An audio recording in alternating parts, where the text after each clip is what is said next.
गांव का नाम है हरिपुर, जहां खेतों में हरियाली और चारों तरफ लहलहाते खेत और लोगों का आपस में प्यार देखने को ही मिलता था।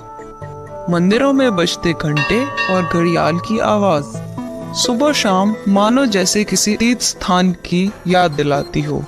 लेकिन कहते हैं ना कि एक मछली पूरे तालाब को गंदा कर देती है।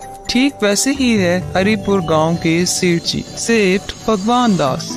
इनका नाम तो है भगवान दास, लेकिन भगवान में इनका थोड़ा विश्वास भी नहीं था। वो इतना धनवान था कि बड़ी ही आसानी से पूरे गांव की मदद कर सकता था। लेकिन नहीं, हरिपुर पर राज करने के लिए सेठ भगवान दास केवल अपनी मनमानी करता था। गांव के किसान जब मजबूर होकर भगवान दास के पास उधार मांगने आते थे तो सेठ उधार देने से पहले अपना ब्याज किसानों से ले लेता था, और अगर किसी ने समय पर उधार वापस ना किया तो उसके पूरे परिवार को अपने यहाँ बंधक बनाकर उनसे मजदूरों का सारा काम करवाता था। वो इतना निर्दयी था कि अपने यहाँ चलने वाले पोलों में बैलों की जगह किसानों को खेत में चलवाया करता था। उसके इस आतंक से सभी गांव वाले परेशान थे, लेकिन करें भी तो क्या करें और जाएं भी तो कहां। उनका अंतिम सहारा भी तो सेठ भगवान दास ही था। इसी गांव में रघु और रामरती नामी पति पत्नी रहते थे। बीते कुछ दिनों से दोनों बहुत परेशान थे। इस तरह हाथों पर हाथ रखकर बैठने से क्या होगा जी? कुछ उपाय करो। घर में खाने को एक ठेला भी नहीं है और खेतों में बुआई का समय भी निकला जा रहा है। इस तरह से तो हम भूखे ही मर जाएंगे। क्या करें, कुछ समझ ही नहीं आ रहा है। अब तो बस एक ही सहारा बचा है, सेठ भगवान दास। वो तो भगवान के नाम पर भी कलंक है। दुष्ट राक्षस, उसका तो कभी पेट ही नहीं भरता है। मैं क्या कहता हूँ कि अगर तुम साथ चलो तो शायद तुम्हारी ये दशा देखकर उसे तुम पर कुछ तरस आ जाए। हाँ, अब तो बस यही बचा रह गया है। पति पत्नी दोनों ना चाहते हुए भी सेठ भगवान दास के पास जाना शुरू कर देते हैं। सेठ के घर पहुंचकर वहां का नजारा देखकर दोनों पति पत्नी घबरा जाते हैं। चलो वापस चलते हैं, इससे तो अच्छा है कि हम भूखे ही मर जाएं। घबराओ नहीं, चलो अंदर चलकर देखते हैं। यहाँ से अंदर कहाँ घुसे जा रहे हो? वो हमें सेठ जी से मिलना है, हम इसी गांव से हैं। ठीक है, चलो मेरे साथ। नौकर उनको लेकर सेठ जी के पास जाता है। सेठ जी, ये दोनों आपसे मिलना चाहते हैं, इसलिए मैं इन्हें यहाँ ले आया। बताओ क्या चाहते हो? भगवान दास इस वक्त तुम्हारे सामने है। सेठ जी, मेरी पत्नी पेट से है और घर में एक पैसा भी नहीं है। बुआई का समय भी निकला जा रहा है। सेठ जी, अगर आप हमें 2000 खेती के लिए उधार दे दें तो आपका बहुत उपकार होगा इस गरीब पर। उधार तो हम तुम्हें दे देंगे, लेकिन हमारी एक शर्त है। अगर समय पर उधार वापस ना किया तो वो कुल्लू देख रहे हो ना, उस पे ही तुम दोनों को खींचना पड़ेगा।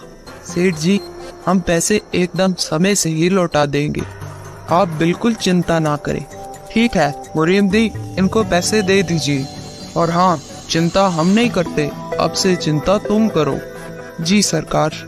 रघु और उसकी पत्नी सेठ से पैसे उधार लेकर अपने घर वापस आ जाते हैं। पैसे आते ही रघु पहले से और ज्यादा मेहनत करके खेती करने लगा। वो खेती करने के साथ साथ अपनी पत्नी का ख्याल भी रखता। कुछ दिन ऐसे ही बीत जाते हैं। अपने घर आने वाले नन्हे मेहमान की खुशी में वो दोनों ये तो भूल गए थे कि उन्हें सेठ भगवान दास से उधार लिए गए पैसे भी वापस करने हैं। मुझे तो सुंदर सी एक बिटिया चाहिए, लेकिन हमें तो हमारा राजकुमार चाहिए। इनकी प्यार भरी बातें अभी खत्म भी ना हुई थी कि दरवाजे पर बाहर किसी की आहट होती है। इतनी सुबह बाहर कौन है? आता हूँ भाई। रघु बाहर जाकर दरवाजा खोलता है। तुम दोनों को सेठ जी ने बुलाया है, चलो। मुरीन के साथ खड़े भारी भरकम पहरेदार को देखकर रघु और उसकी बीवी दोनों डर जाते हैं। उनके तो मानो होश ही उड़ गए। हुजूर, चलिए हम अभी आते हैं। तुम दोनों अभी चुपचाप मेरे साथ चलो, नहीं तो। नहीं, अभी आपके साथ चलते हैं। रघु और उसकी पत्नी को सेठ भगवान दास के सामने लाया जाता है। रघु, तुमने अभी तक समय बीत जाने पर भी हमारा पैसा वापस नहीं किया। सेठ जी, हम जल्द ही आपकी एक एक पाई लौटा देंगे, हमें माफ कर दीजिए। हमारा यहाँ बस एक ही उसूल है, ले जाओ इन दोनों को यहाँ से और ले जाकर कोल्हू से बांध दो।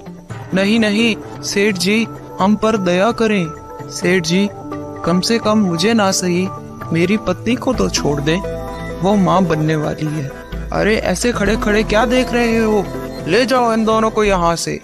रघु के बार बार विनती करने पर भी सेठ नहीं माना। रघु और उसकी बीवी को भी कोल्हू से बांध दिया गया। एक तरफ जहां सेठ भगवान दास की बेरहमी और अत्याचार से हरिपुर गांव की जनता त्राही त्राही करने लगी थी, तो दूसरी जानिब अब नगर नगर सूखा पड़ जाने से अकाल की स्थिति आ गई थी। अब क्या होगा हमारे परिवार का, कहाँ से लाएं अन्न का दाना। अब तो लगता है भूखे ही मरेंगे हम सब। पता नहीं हमारे गांव पर किसकी बुरी नजर पड़ गई है। तभी गांव के उस रास्ते से एक साधु महाराज जा रहे होते हैं। प्रणाम गुरुदेव, कल्याण हो। हमें बहुत जोरों से भूख और प्यास लगी है, कहीं से कुछ मिलेगा बेटा?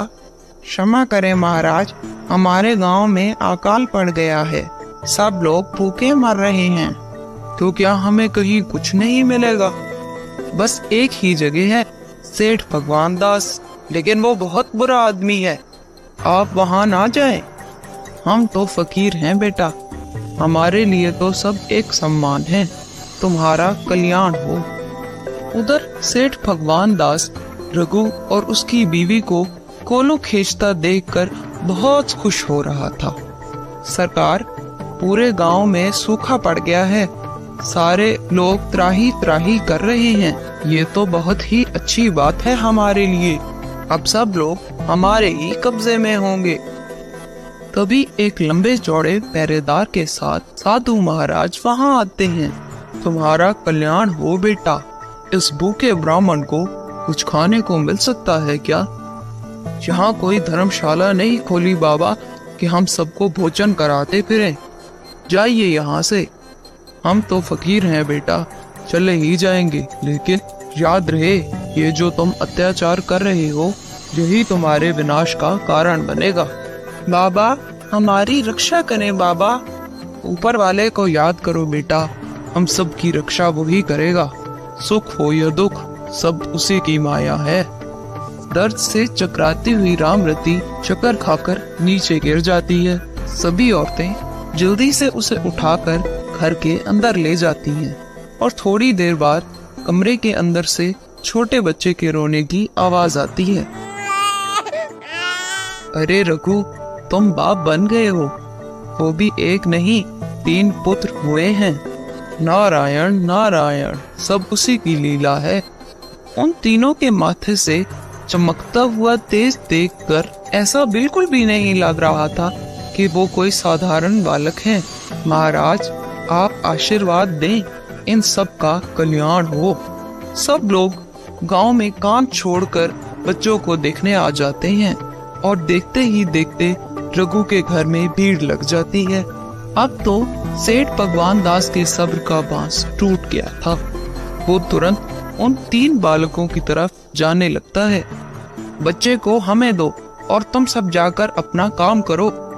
सेठ जैसे ही उन बच्चों को लेने के लिए आगे बढ़ता है तो उन बालकों के माथे से चमकता हुआ तेज देखकर सेठ की आंखें चुंधिया जाती हैं। उसे कुछ भी नहीं दिखाई दे रहा था। वो डर के मारे चिल्लाने लगता है, नहीं, ये मेरी आंखों को क्या हो गया? हमें क्षमा करें साधु महाराज, हमें माफ कर दीजिए, हमें कुछ दिखाई नहीं दे रहा है, कुछ कीजिए महाराज। भगवान दास, भगवान का केवल नाम रख लेने से कोई भगवान नहीं बन जाता। अब तुम्हारे सारे कर्मों का हिसाब तुम्हें यही मिलता है। क्षमा तो तुम रघु और उसकी पत्नी से मांगो, इसी में तुम्हारा कल्याण है। हमें क्षमा कर दो रघु, हमें माफ कर दो बच्चों, हम अब किसी पर कोई अत्याचार नहीं करेंगे। बच्चों को स्पर्श करते ही सेठ की आंखें फिर से वापस आ जाती हैं और वो देखने के काबिल हो जाता है। सेठ की आंखें ही नहीं, अब तो उसका हृदय भी परिवर्तित हो गया था। उसने सभी किसानों को कर्ज तो मुक्त किया ही,